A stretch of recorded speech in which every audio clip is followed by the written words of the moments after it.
Cancer রোগে আক্রান্ত সোমা পালের নাম বহাল থাকলেও চাকরি গেল নদিয়ার বীরনগরের ব্লাড ক্যান্সারে আক্রান্ত সোনাজয়ী প্রতিবন্ধী যুবকের।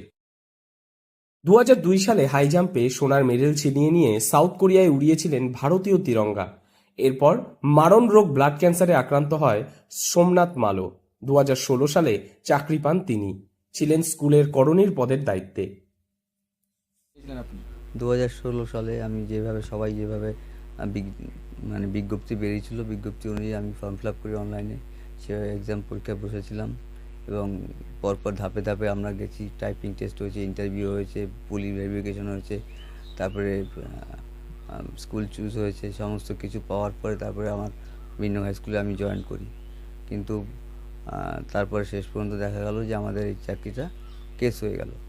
কেস হয়ে যাওয়ার পর এবার সুপ্রিম কোর্টের হাইকোর্টের প্রথম রায় যে আমাদের বাতিল করা হলো আমাদের চাকরিটা। বাতিল করার পরে তারপরে আবার সুপ্রিম কোর্টে আবার আমাদের উকিল যে উনি লড়লেন এবং আজকে সেই রায় বেরোলো, পুরো প্যানেলটাই ক্যান্সেল করে দেওয়া হয়েছে। সুপ্রিম কোর্টের নির্দেশে বাতিল হয় প্রায় 26,000 চাকরি। রেয়াত পেলেন না সোমনাথ বাবুও। কিভাবে সংসার চলবে? মারণ রোগের চিকিৎসা করাবেন কিভাবে?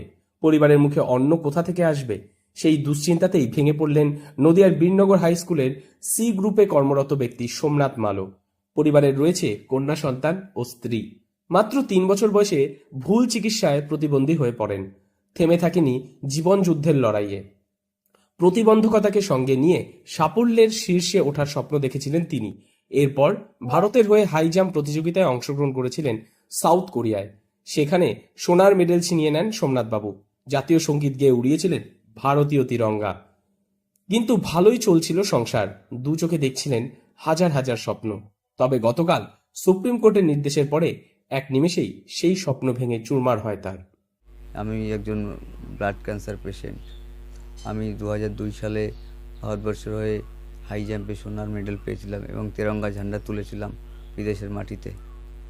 দেশের জন্য লড়াই করে আমি সোনার মেডেল এনেছি। তার পরিণামে আজকে আমাকে চোরের দায়ে চাকরিটা ছেড়ে দিতে হলো। তাই মহামান্য, এবং শুধু তাই না, আমাদের যে আরেকজন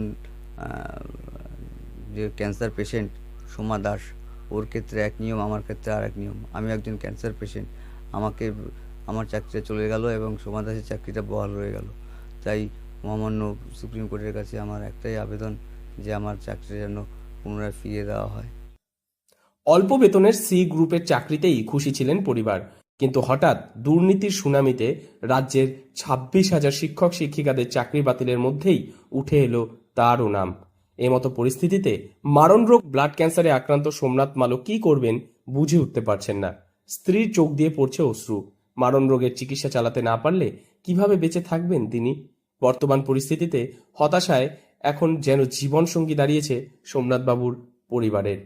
নদিয়ার তাহিরপুর পৌরসভার অন্তর্গত সি ব্লকের বাসিন্দা সোমনাথ বাবু চাইছেন আরও এক ক্যান্সার রোগে আক্রান্ত সোমা পালের নাম বহাল থাকলেও তার নাম বাতিল করা হয়েছে। রাজ্যের মুখ্যমন্ত্রী মমতা বন্দ্যোপাধ্যায়ের কাছে তার করজোড়ে প্রার্থনা, রাজ্য সরকারই একমাত্র তাদের পরিবারকে বাঁচাতে পারে। নদিয়া থেকে মৈনাক দেবনাথের রিপোর্ট, লোকাল 18 বাংলা।